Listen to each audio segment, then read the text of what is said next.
అందుకని ఇది cut across all the countries, స్టేట్స్కి వెళ్ళి మన డిఫరెంట్ స్టేట్స్కి వెళ్ళి ఈ సినిమా ఇంత ఘనంగా చేసుకున్నందుకు అంటే నేను నా కన్నీళ్ళు వచ్చి నిజంగా థియేటర్లో ఏడుస్తూ ఉంటే పాపం నేను మీకు ఎంత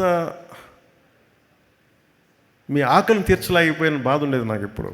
అది మీరు ఇది కదా కోరుకుంటే నేను ఇవ్వలేకపోయాను, నాకు ఎప్పుడు బాధ ఉండేది. బట్ నేను సినిమా కంటే పెద్ద చేస్తున్నాను. నేను చేస్తుంది పాలిటిక్స్, టఫ్ జాబ్. సినిమాల్లో విలన్స్ గొడవ పట్టేయటం అన్నీ ఈజీ, మంచిగా ఉంటే రియల్ లైఫ్ అలా ఉండదు. తలగిరిపోవచ్చు కూడా. సెకండ్ హాఫ్లో విలన్ తలగిరిపోయినట్టు. But I was willing to take that extra risk because only for the love for my nation. నా పిచ్చి నాకు నా దేశం. అందుకని అలాంటి నేను ఉండిపోయి నేను సినిమాని ఎక్కడో మైండ్లో వెనకాల పెట్టాను, బ్యాక్ బర్నర్లో పెట్టాను. చూద్దాం అలా ఉంటే ఉంటుంది, లేదు మన చేతిలో లేదని.